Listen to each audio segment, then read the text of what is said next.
በነገራችን ላይ ስለ አዳም ይሄ ሁሉ ተሟልቶለት እግዚአብሔርን ካደው አሳዘነው እንበል እንጂ እግዚአብሔር በነገራችን ላይ ጌታችን ኢየሱስ ክርስቶስ ለአዳም ካረገው በላይ ለኛ አድርጎልናል።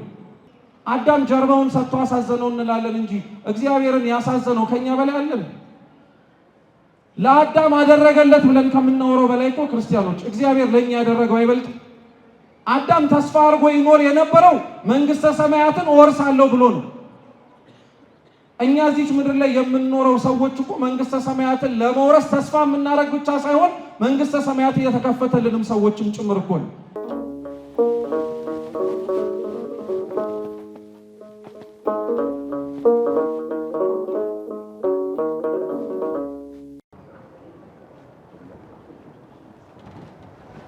በስመ አብ ወወልድ ወመንፈስ ቅዱስ አሐዱ አምላክ አሜን።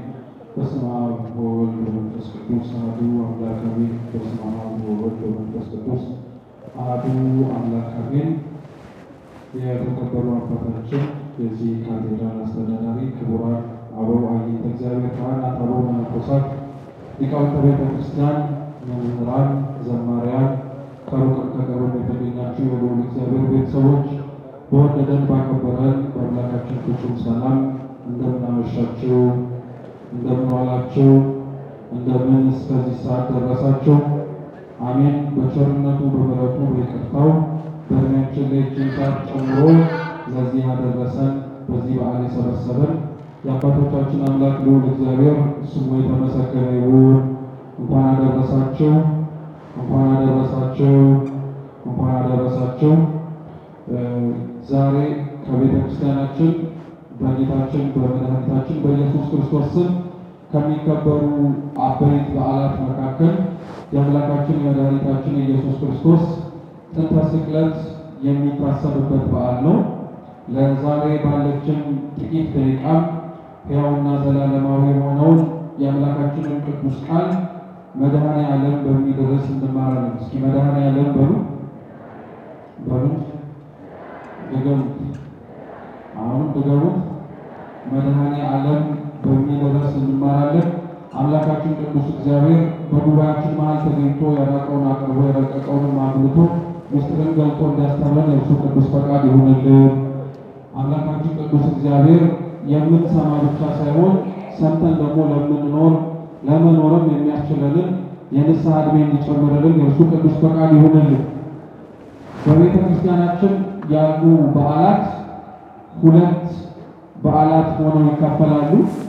የመጀመሪያዎቹ ዕለታቱ የተፈጸሙባቸው ወይም ደግሞ ምስጢራቱ የተፈጸሙባቸው በዓላቶች አሉ። ሁለተኞቹ ደግሞ የቀመር በዓላት እየተባሉ ይጠራሉ። ጥንተ በዓል እየተባለ የሚጠራው ክርስቲያኖች ጌታችን ኢየሱስ ክርስቶስ በምድር በተመላለሰበት ጊዜ ላይ በዛች ወቅት ላይ የፈጸማቸው ምስጢራቶች የተፈጸሙባቸው ቀናትና ዕለታት ናቸው። የዛሬ 2000 ዓመት ወደ ኋላ ብንሄድ ጌታችን ኢየሱስ ክርስቶስ የተሰቀለው መቼ ነው ተብሎ ቢጠየቅ መጋቢት 27 ነው የተሰቀለው። ያ የተሰቀለባትና ያችን ዕለት በማሰብ የምናከብራትን የጌታን የስቅለት በዓል ጥንተ ስቅለት እያልን እንጠራታለን። እስኪ ጥንተ ስቅለት በሉ። ጥንተ ስቅለት ነው የምንላት ዋነኛዋ ጌታችን በምድር ላይ በተመላለሰ ጊዜ ላይ ድህነትን የፈጸመባት የተሰቀለባት ቀን ማለት ነው። ከ325 ዓመተ ምህረት በኋላ ግን በተለየ መልኩ ደግሞ ቅዱስ ዲሚጥሮስ የሚባል የቤተ ክርስቲያን አባት ስቅለትን ከዓርብ ትንሣኤን ከእሑድ እንዳይለቅ እግዚአብሔር አምላክን ምስጢርን ገልጦለት ስሌቱን እንዲያሰላ በለመነበት ልመና ወቅት ደግሞ ከዛች የዲሚጥሮስ የባህር ሐሳብ ስሌት ከተገለጠለት በኋላ ያሉትን ወቅታቶችና ዕለታቶችን ደግሞ ምክንያት አድርገን የምናከብራቸው በዓላቶች ደግሞ አሉ። እነሱ ደግሞ የቀመር በዓል እየተባለ ይጠራል። የቀመር በሉ። ቀመር ማለት ስሌት ማለት ነው። ስለዚህ የመድኃኔዓለምን የስቅለቱን በዓል አስበን የምንውለው በዓመት ሁለት ጊዜ ነው።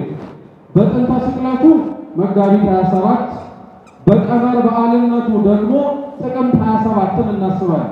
ጥቅምት 27 እና መጋቢት 27 የምናከብረው የመድኃኔዓለም በዓል ተመሳሳይ ትርጉም ነው ያለው። በዚህ ዕለትም ላይ ጌታ ተሰቀለ ብለን ነው አስበን የምናከብረው።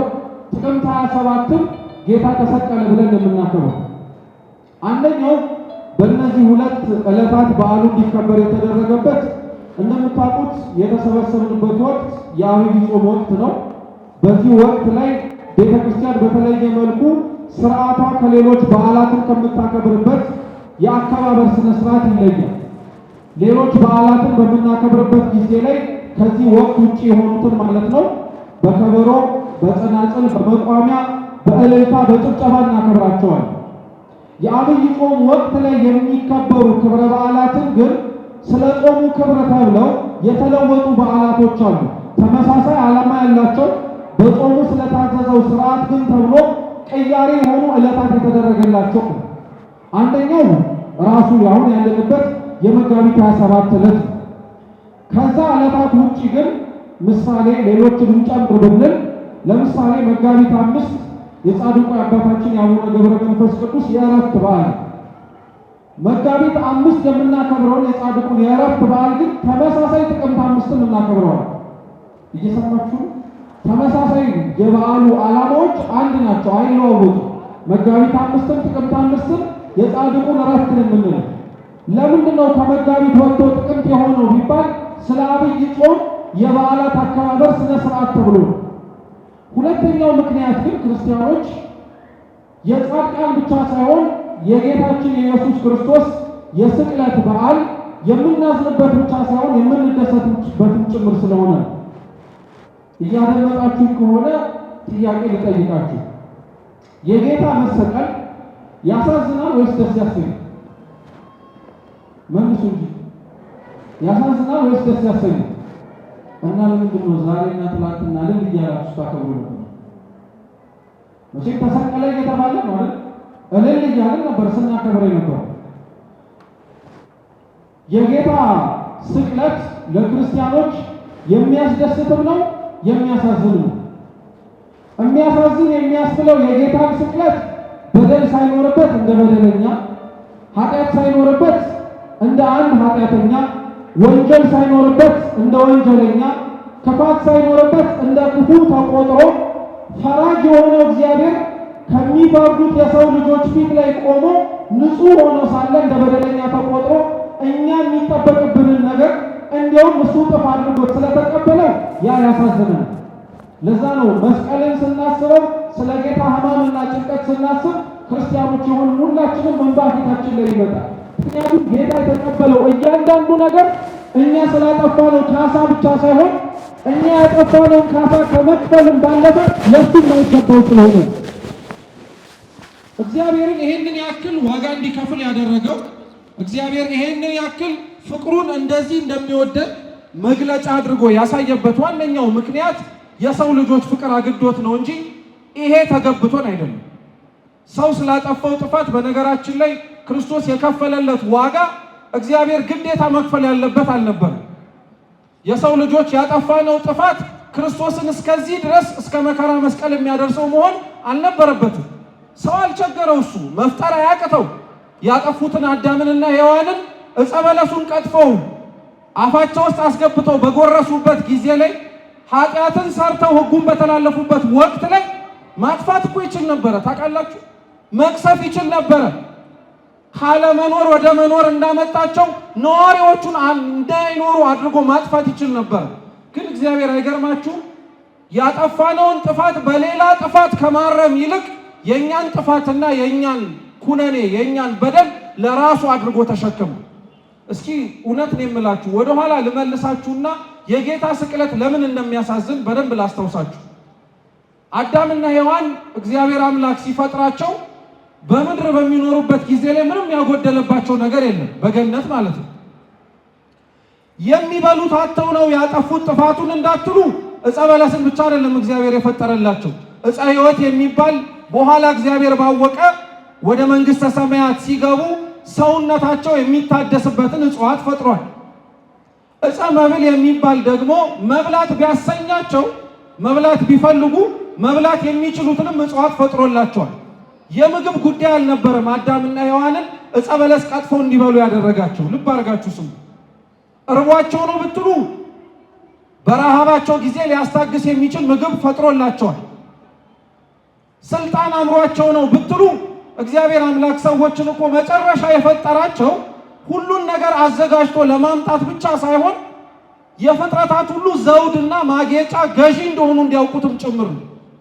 ለምሳሌ ሰው ለሚወልደው ልጅ አስቀድሞ ቤቱን፣ የሚቀመጥበትን አልጋ፣ የሚታቀፍበትን የተለያየ ነገር አሟልቶ ልጁን ሲያመጣ እዛ ያዘጋጀው ነገር ላይ ሄዶ ሲያስቀምጠው ያዘጋጀው ነገር በሙሉ ባለቤትነት ለወለደው ልጅ ነው የሚሆነው።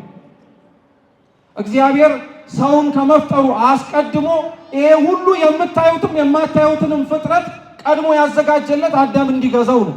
ስልጣን አምሮት ነው እንዳትሉ፣ ስልጣን አላሳጣውም፣ ኃላፊነት አላሳጣውም። ስራ ፈቶ ነው እንዳትሉ፣ ኦሪት ዘፍጥረት ምዕራፍ 2 ላይ ገነትንም እንዲያበጃጃት ገነት ውስጥ አስቀምጠው ይላል። ገነት ምን ያጠራት ነገር ኖሮ ይመስላችኋል? እግዚአብሔር እውነት አዳም እንዲሰራ ያደረገውን ነገር አዳም ሳይሰራ አስቀድሞ አሟልቶ እኮ መፍጠር ይችል ነበር። ግን ስራ ፈት እንዳይሆን ስራ በመፍታቱ የተነሳ ኃጢአት ወደ ሰውነቱ እንዳትገባና ክፋት እንዳይሰማ ስራ እንዳይፈታም ስራን ሰጥቶታል። ይሄ ሁሉ እግዚአብሔር አምላክ ያደረገለትን ነገር አሁን ልብ አድርጋችሁ ሰምታችኋል። አዳም ይሄ ሁሉ ተሟልቶለት ነው ጥፋት ያጠፋው። በነገራችን ላይ ስለ አዳም ይሄ ሁሉ ተሟልቶለት እግዚአብሔርን ካደው አሳዘነው እንበል እንጂ እግዚአብሔር በነገራችን ላይ ጌታችን ኢየሱስ ክርስቶስ ለአዳም ካረገው በላይ ለኛ አድርጎልናል። አዳም ጀርባውን ሰጥቶ አሳዘነው እንላለን እንጂ እግዚአብሔርን ያሳዘነው ከኛ በላይ አለን? ለአዳም አደረገለት ብለን ከምናወራው በላይ እኮ ክርስቲያኖች እግዚአብሔር ለኛ ያደረገው አይበልጥ? አዳም ተስፋ አድርጎ ይኖር የነበረው መንግስተ ሰማያትን እወርሳለሁ ብሎ ነው። እኛ እዚህ ምድር ላይ የምንኖረው ሰዎች እኮ መንግስተ ሰማያትን ለመውረስ ተስፋ የምናደርግ ብቻ ሳይሆን መንግስተ ሰማያት እየተከፈተልንም ሰዎችም ጭምር እኮ ነው። የአዳም በደል ሁሌ ሲነገር ክርስቲያኖች ታሪክ ለማስፋት አይደለም የሚነገረው፣ በአዳም ውስጥ ራሳችንን እንናየው ስለሚፈልግ። ስለዚህ ለአዳም ምንም አላጎደለበትም፣ ሁሉን ነገር አሟልቶለታል። ይሄ ሁሉ የተሟላለት ይሄ ሁሉ የተደረገለት አዳም ነው። በኋላ ላይ በምክረ ከይሲ በእባብ ውስጥ ያደረ ሰይጣን ይሄንን አትብላው ያለህን ዕፀ በለስ ቀጥፈ ብትበላው አምላክ ትሆናለህ አለ። ቅዱስ ኤፍሬም ሶርያዊ የሚባል የውዳሴ ማርያም ደራሲ የምታውቁት አባት አለ። በረከቱ ለሁላችን ትድረስ። ምን ይላል መሰላችሁ? ቅዱስ ኤፍሬም ያ እባብ መጥቶ ለአዳምና ለሔዋን ይሄንን ብትበሉት አምላክ ትሆናላችሁ ሲላቸው ሔዋን ሆይ ሕሊና ቢኖርሽ ኖሮ የሰማሽው ነገር ከሰይጣን ይሁን አይሁን መመርመርን ብትፈልጊ ኖሮ እስኪ መጀመሪያ አንተ ብላው ትዩ ነበር ይላል። ይቀጥልና እውነት ይሄን ቅጠል ተበልቶ አምላክ መሆን የሚቻል ቢሆን ኖሮ ላንቺ የሚነግርሽ ይመስልሻል ይላል። እስኪ ያስቡበት። ቅጠሉን ተበልቶ አምላክ መሆን የሚቻል ቢሆን ኖሮ ሰይጣን መጥቶ ለሔዋን ቢዩና አምላክ ትሆኛለሽ ይላት ነበር? እሱ ራሱ የወረደው ምን መሆን ፈልጎ ነው? አምላክ መሆን ፈልጎ እኮ ነው። አያችሁት ሰይጣን እናንተ ልደርሱበት የማትችሉትን ነገር እንደምትደርሱበት፣ እናንተ ሊሆንላችሁ የማይችለውን ነገር እንደሚሆንላችሁ፣ ውሸት የሆነውን እውነት፣ እውነት የሆነውን ውሸት ማለት ልማዱ ነው። የሚያሳዝነው ምን መሰላችሁ? የሰይጣን ውሸታማነት ሳይሆን የኛ ለማደግ ነው። ሰይጣን ትላንትና አዳምንና ሔዋንን በፈተናቸው መንገድ ነው እኛንም የሚፈትነን። ትላንትና አዳምና ሔዋንን በዳቦ አይደል የፈተናቸው? ብትበሉ እንዲህ ትሆናላችሁ አይደል ያላቸው? ዛሬ እኮ ሰይጣን እግዚአብሔር እንደተከላት ዕፀ በለስ ያለ አንድ ዕፀ በለስ እኮ አይደለም ዙሪያችን ላይ ተከሉ። ስንት ዕፀ በለስ ተክሏል እኮ። እንዲያውም አንድ ባለቅኔ ሲናገሩ ምናሉ ይባላሉ መሰላችሁ? ሰይጣን ከክፋቱ ክፋት የተነሳ አሁን ላለንባት ምድር አንድ ዕፀ በለስ አይደለም ያስቀመጠው፣ ዕፀ በለሱን ብዙን ያደረገው አይነቱ የተለያየ ነው ለማለት ነው። ከአዳም የከፋን እኛ ደግሞ አንድ ፍሬ ቆርጠን የበላን አይደለንም ማለት። እኛማ አሁን ከአዳም በኋላ የመጣን የአዳም ልጆች እግዚአብሔርን ለማሳዘን የዕፀ በለስ ፍሬ ሳይሆን ግንዱንም ቅርንጫፉንም ሁሉንም ነገር ነው የበላነው። አፈሩን ራሱ ልሰነዋል። የሰው የኃጢአቱ ክፋት ከእግዚአብሔር ቸርነት ጋር ስታነጻጽሩት እኮ በጣም ነው የሚያሳዝነው። እግዚአብሔር የሚያሳየው የትዕግስት ዝምታ ለእኛ እኮ ቸልተኝነት ሆኖብናል። ስለዚህ አዳምም በእንዲህ አይነት መልኩ ይኖር ከነበረበት ገነት ሊሆን የማይችለውን ነገር ይሆናል ብሎ ነው ያባረራቸውና ያስወጣቸው። እግዚአብሔር እውነት ለመነጋገር አዳምንና ሔዋንን ያጠፉበት ወቅት በደሉን የበደሉበት ጊዜ ላይ እንዴት እንደቀጣቸው ልብ ብላችሁ ስሙ። ዘፍጥረት 3 ላይ እግዚአብሔርም አዳምና ሔዋን የበደሉትን በደል ካየ ከተመለከተ በኋላ እርቃናቸውን መሆናቸውን አውቀው በበለስ ዛፍ ስር ውስጥ ተደበቁ። አምላካችን ኢየሱስ ክርስቶስም የሰው እግር ኮቴ እያሰማ መጣ። እስኪ የእግር ኮቴ በሉ። እያሰማ መጣ። ሰው ለምሳሌ እናንተ ቤቶቻችሁ ያሉ ልጆቻችሁን አታርጉ ያላችኋቸውን ነገር ቢያደርጉ እና እንዳደረጉ ብታውቁ ቀስ ብላችሁን የምትመጡት ወይስ መምጣታችሁን እንዲያውቁ እያስደነገጣችኋቸው ነው የምትመጡት? እያስደነገጥናቸው ነው የምንመጣው፣ እያሸበርናቸው መምጣታችን እንዲሳቀቁ እንዲያረጋቸው ብለን የምንመጣው። እግዚአብሔር ግን አያችሁ በደለኛ የሆኑትን ሰዎች በደላቸውን እንኳን ለመናገር ሲመጣ ቀስ ብሎ ነው የሚመጣው። እግዚአብሔር እኮ በእያንዳንዳችን ሕይወት ቀስ ብሎ እንደሚመጣ ታውቃላችሁ እንጂ እንደ ስራችን እኮ ሊያስደነግጠን ይችል ነበር። እንደ ክፋታችን ሂድ ከዚህ ብሎ ማስደንገጥ ይችል ነበር። ቀስ ብሎ ነው የሚመጣው። እግዚአብሔር ኮቴ እያሰማ መጣ። ወዴት አለህ አለው። አታርግ ያልከኝን አድርጌ ተደብቄያለሁ፣ ፈርቼ ተሸሽጌያለሁ። እግዚአብሔር ይህንን ነገሩን ከሰማ በኋላ ለአዳምም ለሔዋንም ለእባቢቱም ጭምር የሚገባቸውን ፍርድ ሰጣቸው እና ይሄንን ፍርድ ስትሰሙ አይገርማችሁም? እግዚአብሔር እንደ ፈጣሪነቱ እኮ አዳምና ሔዋን ያጠፉትን ጥፋት መልሰው ሌላ ጥፋት እንደሚያጠፉ ያውቃል። መልሱ እንጂ ያውቃል እኮ። አዳምና ሔዋን ኃጢአት መስራት በዚህ እኮ አላቆሙም። ልጆቻቸውን ብትመለከቷቸው አንድ ምዕራፍ ዘፍጥረት 4 ላይ ብትሄዱ አቤልና ቃየል አብረው መስዋዕት አቅርበው ቃየል አቤልን ሲገለው ታገኛላችሁ። አንድ ዕፀ በለስ ቀጥፎ የመስራት ኃጢአታችን አላቆመም። ሰው መገዳደል አድርጎ ጨመረበት። እግዚአብሔር ይህንን ሁሉ እያወቀ ታዲያ አዳምንና ሔዋንን ከነ ክፋታቸው ቢያስቀምጣቸው ሌላ ክፋት እንደሚያመጡ እያወቀ መቅሰፍ እየቻለ ማጥፋት እየቻለ ሌላ ሰው አዲስ ፈጥሮ የማያበላሽ ነገር የማያበላሽ ሰው ማኖር እየቻለ ያበላሹትን ሰዎች እድሜ ሰጥቷቸው እንዲቆዩ አረጋቸው። አሁን እዚህ ውስጥ ያለን ሰዎች በሙሉ እድሜ ተሰጠን ጤነኛ የሆነና ቀና የሆነ ስራ ሰርተን ይመስላችኋል? እያበላሽን እግዚአብሔር አምላክ ብልሹ ሆነን ሳለን መስተካከል እየተጠበቀብን እንዲሁ ከነ ችግራችን የሚያቆየን እኮ ነገ ቢያንስ ሲነጋ ይስተካከላሉ ብሎ እንጂ ምን የቀና ስራ ኖሮን የተስተካከልን ሰዎች ሆነን ስራችን እዚህ የሚያሰበስብ ነገር ሆኖ አይደለም። ማጥፋት እየቻለ አላጠፋቸው። እንዲያውም ምን አላቸው? ከልጅ ልጅ ተወልጄ አድንሃለሁ አለ። የትኛው ዓለም ላይ ነው ይላል ቅዱስ ሳዊሮስ ዘአንጾኪያ። አንድ ሰው እስኪ ፍርድ ቤት ሄዶ አስቡት ለራሳችሁ። ተከሳሽ ሆኖ ፍርድ ቤት ሄዶ ፍርድ ቤት ቆሞ ክሱን ዳኛው እያነበበለት ተከሳሽም አዎ ጥፋተኛ ነኝ ብሎ እያመነ ዳኛው ተከሳሹ አሳዝኖት በጣም ስላሳዘንከኝ ያንተን ፍርድ ለኔ ይሁንልኝ ያለ ዳኛ ታውቃላችሁ? የለም። ክርስቶስ ግን እንዲህ አይነት ዳኛ ነው። ተከሳሽ የሆነው አዳም ፊት ለፊቱ ቆሞ አዎ ኃጢአት ሰርቻለሁ ብሎ ሲያምን እዛው ያለህበት ቦታ ጥፋ ሊለው አልፈለገም። ዳኛው ክርስቶስ የእሱን ክስ ወደ ራሱ አመጣለት።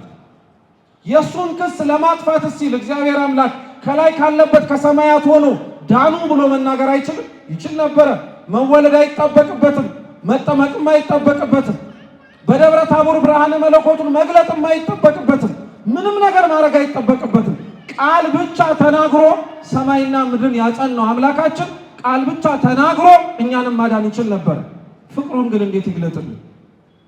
ሲናገር ያልሰማነውን እግዚአብሔር ምናልባት እስኪ ወርዶ ሲናገረን አይተነው ካመንን ብሎ እኮ ነው። እዚሁ የማቴዎስ ወንጌል ላይ በቀደሙት ምዕራፎች ላይ ክርስቶስ በምሳሌ ያስተምራል እና አንድ የወይን አትክልት ቦታ የነበረው ባለጸጋ ሰው ነበር ይላል እና ያ ባለጸጋ ሰው ፍሬውን እንዲቆርጡለት አዛዦቹን ላካቸዋል እና አዛዦቹ ሲመጡ የወይኑ ቦታ ያገለግሉ የነበሩት ሰዎች ፍሬውን ሊለቅሙ እንደመጡ ስላወቁ የላካቸውን አዛዦች ደብድበው እዛው ገደሏቸው። ሌላ ላከ። አሁንም የወይኑ ቦታ አትክልት ሰራተኞች እነዛን ሰዎች ገደሏቸው፣ ደበደቧቸው። ሶስተኛ ላከ። አሁንም ደበደቧቸው፣ አሁንም ገደሏቸው። መጨረሻ ላይ የወይኑ ባለጸጋ ባለቤት ቦታ ምናልባት ልጄን ብልከው እሱ እኔ የመጣው መስሏቸው ፈርተው እንኳን ይሰሙኝ ይሆናል ብሎ ላከ። እየሰማችሁ ነው? ልጁን ላከላቸው። ልጁ መጥቶ የወይኑ ስፍራ ላይ ገና ሲገባ እነዛ የወይኑ አትክልት ቦታ ይጠብቁ የነበሩት ሰዎች አዩትና ይሄ እኮ ልጁ ነው፣ እንዲያውም ቦታውን የሚወርሰው ሰው እሱ ስለሆነ እሱን ገለን እኛ ቦታውን እንውረሳሉ። እየሰማችሁ አባት ልጁን የላከው ምናልባት እሱን አይተው እኔ እንደመጣው አድርገው አስበው የሚገባኝን ፍሬ ይሰጡኛል ብለው፣ የወይኑን ቦታ ይጠብቁ የነበሩት ሰዎች ግን ልጁን አይተው አባትየው መጣ ጉዳችን ሆነ ይሄው ፍሬው ብለው ከመስጠት ይልቅ ምን አድርገው ገደሉት? ደብድበው ገደሉት። ያ የተላከው ልጅ ክርስቶስ የእግዚአብሔር አብ የባህሪ ልጁ በቃሉ ሊያድነን ይችል ነበረ። ቃሉን በላካቸው በብዙ ነቢያትም ሊመክረን ሞከረ። ነቢያት ሲመጡ አንዳንዱን በመጋዝ ሰነጠቅናቸው፣ አንዳንዱን በድንጋይ ወገርናቸው፣ አንዳንዱን በፈላ እሳት ውሃ ውስጥ ጣልናቸው። ይሄ ሁሉ በላካቸው ሰዎች ላይ ሲደርስ ምናልባት እኔ ሰው ሆኜ ብመላለስ እኔን ሊሰሙኝ ይችላሉ አለ። ሰው በነቢያት ላይ ያሳየውን ክፋት እጥፍ ነው ክርስቶስ ላይ ያሳየው። ምን አጥፍቶ? አዳምና ሔዋን ነበሩ በእግራቸው ተራምደው ዕፀ በለስ ስለሄዱት። ስለ አዳምና ስለ ሔዋን በእግራቸው ተራምደው ዕፀ በለስ ስለሄዱበት ፋንታ እሱ ግን ተቸነከረላቸው እግሩ። እነሱ ናቸው በእጆቻቸው አንስተው ዕፀ በለሱን ቀጥፈው ወደ አፋቸው ያስገቡት። ስለቆረጡት እጆቻቸው ብሎ እሱን በሚስማር ተወጋላቸው። እነሱ ናቸው የዕፀ በለስን ጣዕም የሚያውቁት። እሱ ግን ዕፀ በለስን ስላጣጣሙበት አፋቸው ፋንታ መራራ ሐሞትን ቀመሰላቸው።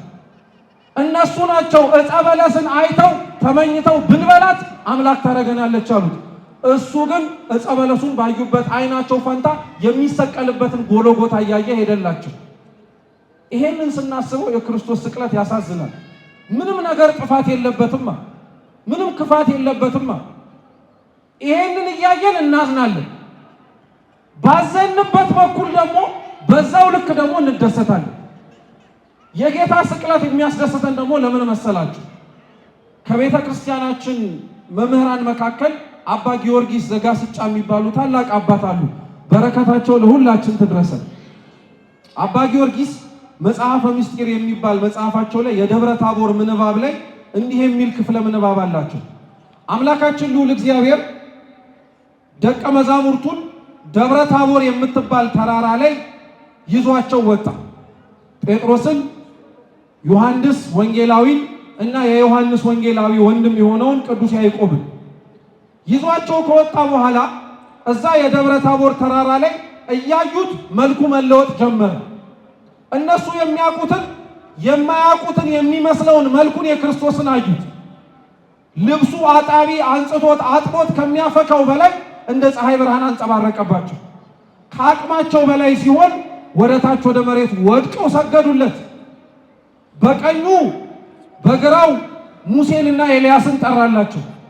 የነቢያት አምላክ ነው እንጂ እሱ ነቢይ እንዳልሆነ እንዲያውቁት፣ እሱ የሕያዋንና የሙታን አምላክ እንደሆነ እንዲረዱ፣ እሱ አብሯቸው ይመላለስ እንጂ ግርማ መለኮት እንዳለው እንዲረዱ ብሎ እግዚአብሔር አምላክ አሳያቸው በጨረፍታም ቢሆን።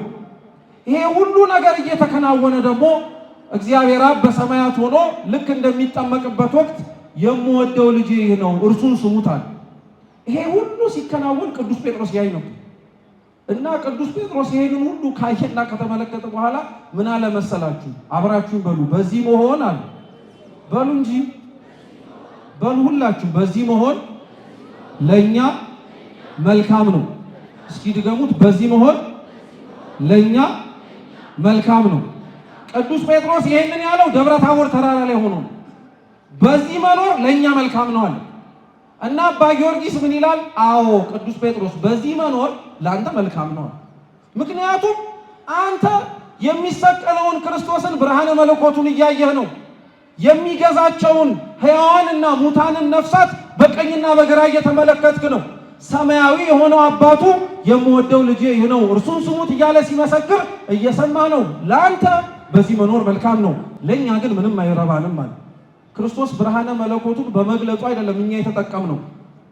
ደብረ ታቦር በተባለች በቀራንዮ ቦታ ላይ እንደተወጠረ ብርሃን ሆኖ ደሙን ማፍሰሱን የጌታ ስቅለት ስለጠቀመን የአምላካችን መሞት ለኛ ሕይወትን ስለሰጠን ያስደስተናል እንጂ እውነት የአምላክ ሞት የአምላክ ይሄንን ሁሉ መቀበል ደስ የሚያሰኝና የሚያጨበጭብ ነገር ሆኖ አይደለም።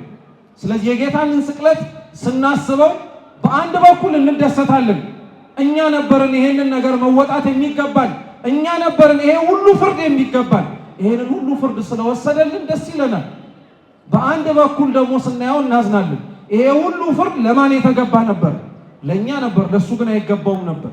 ይሄንን ፍርድ ደግሞ ስለተቀበለ የአምላካችንን የኢየሱስ ክርስቶስን ስቅለት ስናስበው እናዝናለን።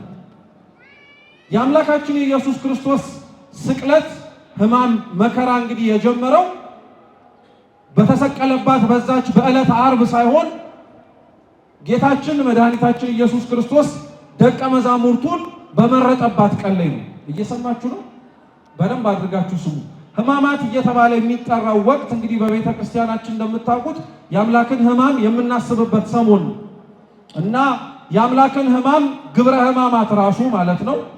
ሕማሙን በሚናገርባቸው ድርሳናቶች ውስጥ ከ13ቱ ሕማማተ መስቀል መካከል የሚጠቅሳቸው ውስጥ የደቀ መዛሙርቱን መምረጥ ለክርስቶስ ሕማም ነው ብሎ ያነሳው። ግን ብታስተውሉበት ጌታችን ኢየሱስ ክርስቶስ ደቀ መዛሙርቱን የመረጠባት ያቺ ቀን ሕማሙ የጀመረችባት ቀን ናት። ለምን መሰላችሁ? ጌታችን ጾሞ ከጸለየ በኋላ የመጀመሪያ አገልግሎቱ ያደረገው ደቀ መዛሙርቱን መምረጥ እና ደቀ መዛሙርቱን 12ቱንም ሲመርጣቸው ከነዛ ከመረጣቸው 12 ደቀ መዛሙርቶች መካከል አሳልፎ የሚሰጠው ማንም ጭምር አለበት። ማን ነው አሳልፎ የሰጠው? ይሁዳን መርጦታል? አልመረጠው? መርጦታል። ከ12ቱ ደቀ መዛሙርት አንዱ አድርጎ መርጦታል። ይሁዳን ሲመርጠው እንደሚሰቅለው አሳልፎ እንደሚሰጠው ከአይሁድ ጋር እንደሚመክርበት ካስገባው ሳንቲም ውስጥ እንደሚሰርቅበት ይሄ ሁሉ ችግር እንደሚያመጣበት እያወቀ ነው ይሁዳን። ስለዚህ ይሄንን ሁሉ ክፋት እያወቀ አብሮት እንዲውል፣ አብሮት እንዲያድር፣ አብሮት እንዲማር በአጋንንት ማውጣት ላይ ስልጣንና መንፈስ ቅዱስን እንዲያሳድርበት ማረጉ ራሱ ክርስቶስን እኮ ያሳምመዋል። ታውቃላችሁ? አሁን እናንተ ክፋት እንደሚያረግባችሁ የምታውቁትን ሰው ክፋት እንደሚያረግባችሁ እያወቃችሁት አብራችሁ ታስቀምጡታላችሁ? ምናልባት የምትጠቀሙት ነገር ከሌለ በቀር ማንም አያስቀምጥም እኮ። ክርስቶስ ከይሁዳ ምን የሚጠቀመው ነገር አለ? አንዳንድ ሰው የይሁዳ መኖር በክርስቶስ ውስጥ ባለው ሕይወት ውስጥ በጣም ትልቅ ቁም ነገር ያለው ይመስለዋል። ልብ አድርጋችሁ ስሙ ክርስቲያኖች። የይሁዳ መኖር በእኛ ድህነት ድርሻ ውስጥ ምንም ፋይዳ የለውም። አንዳንድ ሰው ትንሽ በተለይ እንመራመራለን የሚል ሰው ይሁዳ እኮ ባይሸጠው ኖሮ እኛ ምንም አንሆንም አንድንም ነበር ይላል። ይሁዳ ስለሸጠው አይደለም ክርስቶስ እኛን ያዳነን። ክርስቶስ ለመሸጥ መጀመሪያውኑ ምን ስላደረገ? ስለመረጠና ስለፈቀደ እንጂ ማን ስልጣን ኖሮት አምላክን ይይዘዋል? ገመድ ይዘው ስለመጡ ነበረ በጌቴሰማኒ ይዘውት የሄዱት። ሰይፍና ስለት ይዘው ስለመጡ ነበር አስፈራርተው የወሰዱት። ታስታውሳላችሁ? የዮሐንስ ወንጌል ምዕራፍ 19 ላይ ጌታችን በዛች በጌቴሰማኒ ጸሎት በሚያደርግበት ወቅት ላይ ደቀ መዛሙርቱ ብዙ ጊዜ ላይ ተግታችሁ ጸልዩ ወደ ፈተና እንዳትገቡ ሲላቸው ያንቀላፉ ነበር። ከአንድም ሁለት ጊዜ ያላቸው እነሱ ተኝተዋል። በመጨረሻ ጊዜ ላይ ግን የማያስተኛ ጠላት እየመጣባችሁ ስለሆነ ተኙ አላቸው። እንደማይተኙ እኮ ያውቃል። ይሁዳ ጭፍራውን ይዞ መጣ፣ ጌታን ሊይዘው መጣ። ማንን ትፈልጋላችሁ አላቸው ክርስቶስ። እንዲህ ሲላቸው የዮሐንስ ወንጌል ምዕራፍ 19 ላይ ብቻ ነው ይሄ ቃል ተጽፎ የምታገኙት። ወዲያውኑ በአፍጢማቸው ተደፉ ይላል። መልሶ አስነሳቸውና ማንን ትፈልጋላችሁ አላቸው። የናዝሬቱን ኢየሱስን አለ። እንግዲያውስ እሱ እኔ ነኝ፣ እነሱን ተዋቸዋል። ለምንድን በመጀመሪያው ጊዜ ላይ ማንን ትፈልጉታላችሁ ብለው በመጡበት ወቅት ላይ ይዘውት ለምን አልሄዱ? ለምን ሞተው ወይንም ደግሞ ተደፍተው ድጋሚ አስነስቷቸው ይሄው ውሰዱኝ ብሏቸው ለምን መሄድ ፈለገ? የያዙት እነሱ ሰይፍና ስለት ይዘው ስለመጡ ሳይሆን ፈቅዶ ስለተያዘላቸው። ክርስቶስ እንዲህ አይነት አምላክ ነው። ወደህ የምትይዘው ነው እንጂ አስጨንቀህ የምታመጣው አይደለም። ወዶን የተያዘላቸው ለይሁዳም ወዶን የተሸጠለት እንጂ ይሁዳ እውነት ይሄንን ሁሉ ስለቀመረ የማንድን ይመስላችኋል? የይሁዳ እኮ በነገራችን ላይ በእኛ በክርስቶስ መሸጥ ውስጥ እንጂ ያለው ድርሻ እኮ የሆነ በጣም ነገሮች ሁሉ ካለቀ በኋላ ይመጣል። አይሁድ ክርስቶስን ለመስቀል የተስማሙበት ቀን እኮ ቆይቷል እኮ። ምቹ ቦታና ምቹ ሁኔታ ነው የሚፈልጉት እነሱ። እነሱ ለመስቀል የወሰኑበት ቦታ ላይ ይሁዳ የተገኘው እኔ አሳልፌ ልሰጣችሁ እችላለሁ በሚል በገንዘብ ጥማተኝነቱ ብቻ ነው እንጂ እነሱ እኮ እንደሚሰቅሉት አምነው ነበር። እስኪ ያስቡት። እንደዚህ ሁሉ ያለበትን ክፋት ያለበትን ይሁዳን መርጦ መታገሱ ሕማሙ ነው። ዛሬ የይሁዳን መመረጥ ስታስቡ እንደ ይሁዳ ገንዘብ ሰጥተን ክርስቶስን አንካደው እንጂ እውነት እንደሱ እንደ ይሁዳ ያስቀየምነው ግን ነፍሳት እኮ ነን እዚህ ውስጥ የተሰበሰቡ። አንድ የቤተ ክርስቲያን መምህር ሲናገር ምን ይላል መሰላችሁ? ይሁዳ የሸጠው ክርስቶስን በስንት ብር ነው? እኛ እውነቴን ልንገራችሁ ክርስቲያኖች፣ እድሉ ቢኖረን ከ30 ብር ባነሰ እንሸጠዋለን። ኧረ ተውት፣ በነፃም እንሸጠዋለን። ኃጢአት ስንሰራ ሰይጣን ምን ከፍሎን ነው ክርስቶስን እምቢ ብለን የምንታዘዘው? የሚነግረኝ ሰው አለ እዚህ ውስጥ? ኃጢአት ስትሰሩ ምን ሰይጣን ከፍሏችሁ? ምንም። ክርስቶስን ስትታዘዙት ምን እንደሚሰጣችሁ ተስፋ ሰጥቷችሁ ነው። መንግስቱን፣ ቦታውን፣ ያለውን ነገር በሙሉ ሰጣችኋለሁ ያለውን ክርስቶስን በዋጋ የገዛንን ዋጋ ሊሰጠን የሚችለውን እምቢ እንለዋለን። በዋጋ ያልገዛንን ምንም ሊሰጠን የማይችለውን ሰይጣንን ግን እሺ እንለዋለን። ከይሁዳ የከፋን እኛ ነን። እንደው ይሁዳስ ቢያንስ እሱን ሽጦ 30 ብር ተጠቀመ ብንል እኛ በነፃ እኮ ኃጢአትን ለመስራት ክርስቶስን ብዙ ጊዜ ላይ ሽጠነዋል አሳልፈን፣ ጉዳያችንም አይደለም ብለን። ይሁዳን መቀበሉ እንደሚሸጠው እያወቀ መታገሱ እኛን እንደምናስተላልፈውና እንደምናስቀይመው እያወቀ ለመታገሱ እኮ ማሳያ። ወተን እኮ የምንሰራውን ያውቃል። ተቀምጠን እዚህ የምንማር ሰዎች እንኳን እኮ ነገ ይቀርና ከሰዓታት በኋላ የምንሰራውን በደል እኮ ቁጭ ብሎ የሚያስብ አይጠፋም እዚህ ውስጥ። ቆይ ለቅና ጉባኤው እያለ ማለት ነው። እንዲህ አይነቱንም እንደ ይሁዳ የሚከዳውንም ቁጭ አድርጎታል እግዚአብሔር። የሁላችንም ለይሁዳ ያሳየውን ትዕግስት ለእኛም እያሳየን። ይሄ ገርማችኋል እንዴ? ይሁዳን እንደሚሸጠው እያወቀ መምረጡ ባይገርማችሁ ሮጦ የሚሄድበትን አሳልፎ የሚሰጥበትን እግሩን ዝቅ ብሎ ማጠቡ ሳይደንቅ በጣም እኮ ነው የሚገርም። መተርጉማነ ቤተ ክርስቲያን እንዲያው ይሁዳን ክርስቶስ ሲያጥበው ያጠበው መጀመሪያ ለምን እንደሆነ ታውቃላችሁ? ክስ እንዳያመጣ። ታውቁ እንደሆነ ጌታችን ኢየሱስ ክርስቶስ ብዙ ተአምራትን በዚህ ምድር ላይ አድርጎ አንዱ ከፈጸማቸው ተአምራት የመጀመሪያው የቃና ዘገሊላ ሰርግ ቤት እና በዛ ሰርግ ቤት ላይ ጌታችን ኢየሱስ ክርስቶስ እመቤታችን ወይን እኮ የላቸውም ብላ ስትነግረው ጊዜ ገና አልደረሰም ብሏት ነበር። እስኪ ጊዜ በሉ ገና አልደረሰም። እና ካለበት ምክንያቶች መካከል አንዱ ምን መሰላችሁ? ይሁዳ ባልታወቀ ምክንያት ወደ ሌላ ቦታ ወጥቶ ነበር እና ይሁዳ ሳይመጣ ውሃውን ወደ ወይን ለውጦት ቢሆን ኖሮ ከተአምራቱ ስላጎደለኝ ነው አሳልፌ የሰጠሁት ብሎ ምክንያት ማግኘት ይችል ነበር። እየሰማችሁ? ምክንያት ማግኘት ይችል ነበር። ስለዚህ ምክንያት እንዳያገኝ ብሎ ይሁዳ እስኪመለስ ድረስ ጊዜ ገና ምን አላረገም ማለት አልደረሰም ማለት። ይሁዳ ምንም ምክንያት እንዳያገኝ ማለት ነው። አሁንም የደቀ መዛሙርቱን እግር ለማጠብ ዝቅ ሲል ከጴጥሮስ ሊጀምር ከሌሎች ደቀ መዛሙርት ጀምሮ እሱን ሁለተኛ ሶስተኛ መጨረሻ ቢያደርገው አይ ስላሳነሰኝ ነው፣ አይ እንዲህ ስላረገኝ ነው ብሎ ምክንያት አግኝቶ እንዳይሸጠው መጀመሪያ ነው ያጠበው። እንደሚሄድና አሳልፎ እንደሚሰጠው እግሮቹን እያወቀ። አይገርማችሁ? አሁን እኮ እንደምትራመዱበት አይነት ጫማ እኮ በዘመኑ አልነበረም። በነገራችን አቧራ የጠጣ እግር እኮ ነው። ስንት ቦታ የተንከራተተ እግር። ክርስቶስ ዝቅ ብሎ ያንን እግር ሲያጥብ እድፉን አልተጸየፈውም እንኳን የሚታየውንም የማይታየውንም። አሁን እዚህ የተቀመጥን ሁላችንም እኮ ክርስቶስ የሚታየውንም የማይታየውንም እድፋችንን ስላልተጸየፈ መድኃኔዓለም ስለሆነ እኮ እንጂ እውነት የሚያስቀምጥ ነገር ኖሮን ነው አይደለም። ክርስቶስን እውነቴን የምላችሁ ክርስቲያኖች፣ ይሁዳ ካሳመመው በላይ እኛ እናሳምመዋለን። ለይሁዳ ያላረገለት ምንም ነገር አልነበረም፣ ለእኛም ያላረገልን ምንም ነገር የለም። የይሁዳን ክፋትና ጭካኔ ስታስቡ የራሳችሁን ጭካኔ አትርሱት በጌታችን ላይ። እውነት እንደኛ ጨካኝ የለም፣ እንደኛ ክፉ የለም፣ እንደኛ ክርስቶስን ያሳዘነውም ጭምር የለም።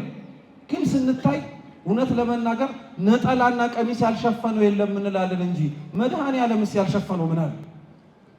ነጠላና ቀሚስማ ሲወልቅም እኮ ይታያል።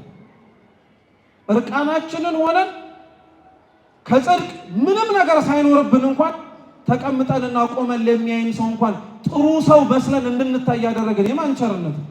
የክርስቶስ እኮ ነው፣ የእግዚአብሔር እኮ ነው። እኛ ምን ኖሮ ነው? የይሁዳ ሕማም፣ የይሁዳ እንግልት፣ የይሁዳ ስቃይ ክርስቶስ ላይ በጣም የሚያም ነበር። ሌሎቹ ያሰቃዩት ስቃይማ መች አመኑት? አይሁድ መጥተው ቢገርፉት፣ በአንገቱ ላይ ገመድ አስገብተው ቢስቡት፣ ጀርባውን እስኪላጥ ድረስ ቢገርፉት መች አመኑት? ይገርማችኋል እንዴ ክርስቲያኖች? ያላመነው ክርስቶስን ስለሱ ቢናገር፣ እሱን ቢሰድበው፣ እሱን እንዲነ እንዲያነ ቢለው አይነቃችሁ? እኛ ከዛ በላይ ያቆሰል ነው አይደለንም እንዴ? ዛሬ የተከፈለልንን ዋጋ የረሳን ሰዎች እኮ ነን። መልሰን ጥፋት ስናጠፋ ክርስቶስ ላይ ትላንትና የተሸነከረውን ችንካር መልሰን የምንወገው። ትላንትና ለእኛ ሲል የደፋውን የሾህ አክሊል እኮ እኛ ኃጢአት ስንሰራ መልሰን እንደምናቀዳጀው ታውቃላችሁ። ትላንትና በተላጠ ሰውነቱ ላይ ያለበሱትን የመዘባበቻ ስጋጃ ቀይ ግምጃ እኛ ኃጢአት ስንሰራ መልሰን እኮ እየተዘባበትን እናለብሰዋለን። እንደዛም ሆኖ ግን የዓለም ሁሉ መድኃኒት ስለሆነ መርጦ እነዚህን እፈልጋቸዋለሁ እነገሌን ግን አውጡልኝ አይልም። እርሱ ሁሉንም የሚፈልግ እንደዛ የተከፈተ እንደዛ የተዘረጋ እጆቹን ነው ክርስቲያኖች እስካሁን እየረገጥን ያለን። እኔ በጣም ነው የሚገርማችሁ። በየዓመቱ ቤተክርስቲያን ስቅለት ብላ ስታስብ፣ በየዓመቱ ስለ ክርስቶስ መስቀል ስትናገር ምንድነው አይምሯችሁ ላይ ግን የሚመጣው? በዓሉን እንደ በዓል አሳልፈን ለመሄድ ይመስላችኋል ሁሌ ስቅለት ስቅለት የሚባለው? ክርስቲያኖች መስቀል እኮ ክርስቶስ ራሱን ቤዛ አድርጎ የሰጠበት አንድ የሆነ የቤተ ክርስቲያን ንዋይ ብቻ አይደለም። መስቀል እኮ ለኛ የቤተልሔም ኮከባችን ጭምር ነው። የቤተልሔም ኮከብ የምታስታውሱ ከሆነ ሶስቱን ሰብአ ሰገልን ጌታችን ኢየሱስ ክርስቶስ ካለበት ቦታ መርቶ ያደረሳቸው አንድ ኮከብ። ያ ኮከብ ሰብአ ሰገልን ክርስቶስ ካለበት ቦታ እንዳደረሳቸው ሁሉ ስለ መስቀል ተደጋጋሚ ቤተክርስቲያን በየዓመቱ በየወቅቱ በየጊዜው የምትሰብከው የኛ ኮከብ መስቀሉ ስለሆነ መስቀሉን እያየን ነው ወደ ክርስቶስ የምንጠቅም። መስቀሉን እያየን ነው ሕማሙን እያሰብን ዋጋ የምንከፍለው። ሰማዕታት በሉት ደናግላን በሉ በጽድቃቸው እንደ ከዋክብት በሰማይ ላይ በርተው የሚታዩት ሁሉ ዋጋ የከፈሉት እኮ የክርስቶስን መስቀል መከራው ስለገባቸው እኮ። የታመመው ለነሱ ስለሆነ ነው። ዋጋ የተከፈለው ለነሱ ስለሆነ ነው። በዋጋ ተገዝተን ደሙን አፍስሶ ነፃ ያወጣንን አምላክ ነው እኛ ግን አሁንም እየበደል ነው ያለን። በዓላቶቹ ዋነኛ ጭብጣቸው በነገራችን ላይ ክርስቲያኖች ይሄ ነው። ዕለታቱን ብቻ አስቦ ለመዋል አይደለም። ጌታ የተሰቀለበት ቀን ይሄ ነው ደስ ይበላችሁ ብሎ እልል ብሎ ማስኪዶ ለመሄድም አይደለም። እቺ ወቅት፣ እቺ ጊዜ፣ እቺ ሰዓትን በይበልጥ ስለ ክርስቶስ መከራ እንድናስባት የሚፈለገው ካሰቃዩት ሰዎች በላይ በኃጢአት እያሰቃየ ነው ያለነውን እኛን ራሳችንን ማየት እንድንችል። በመስቀሉ ዙሪያ ላይ ያሉ ሰዎች መካከል እኛ ማን ነን? ሲገርፉት ቁጥር እየተሳሳትን ነው ብለው እንደገረፉት አይሁድ ናችሁ? ወይስ መስቀሉ ከብዶት በወደቀበት ጊዜ ላይ ላግዝህ ብሎ እንደመጣው እንደ ስምዖን ቀሬናዊ ናችሁ? ወይስ እንደ ጲላጦስ ሚስት ከደሙ መፍሰስ የተነሳ መራመድ ተስኖት ክርስቶስ ማበሻ ጨርቅ ይዛችሁ ተጠግታችኋል? ወይስ ከመስቀሉ ስር ከእናቱና ከሌሎች ቅዱሳት አንስት ከሚወደው ከዮሐንስ ወንጌላዊ ጋር አብራችኋላችሁ? እውነት ክርስቲያኖች መስቀሉ ጋር የቱ ጋር እንዳላችሁ ራሳችሁን ጠይቁ። ከሩቅ ሆናችሁ አትመልከቱ፣ አብራችሁ ተከተሉት። ሲያማው አብራችሁ ታመሙ፣ ሲሰቃይ አብራችሁ ተሰቃዩ፣ ሲሰቀል አብራችሁ ለመሰቀልም ሂዱ። ክርስቶስ በሞቱ ከተሳተፋችሁት በትንሣኤውም ተሳተፉታላችሁ። ዛሬ ታመመ፣ ሞተ፣ ተሰቀለ ያለውን ክርስቶስ እኮ ነው ከ3 ቀን በኋላ ከሙታን መካከል ምን አደረገ እንላለን? ተነሳ እንላለን። ለዛ ነው ቅዱስ ጳውሎስ የሮሜ መልእክቱ ምዕራፍ 6 ላይ ምን ይላል? ሞቱን በሚመስል ሞት አብረን ከተባበርነው ትንሣኤውንም በሚመስለው ትንሣኤ ላይ አብረን እንነሳለን አለ። ከትንሣኤው ጋር አብሮ ለመነሳት፣ ከትንሣኤው ጋር አብሮ ከፍ ብሎ ለመታየት ከክርስቶስ ሕማም ጋር አብሮ መሳተፍ ያስፈልጋል። ስለዚህ በኃጢአት የምናቆስለውን መልሰን በዋጋ ተገዝተን ሳለን በኃጢአት መልሰን የምንቸነክረውን አምላካችንን በንስሐ የከፈተልንን በር አይተን ለመመለስ አምላካችን ይፍቀድልን። ያስተማረን አምላካችን ስሙ የተመሰገነ ይሁን። በተማርነው ፍሬ እንድናፈራ ይርዳን። ወስብሐት ለእግዚአብሔር።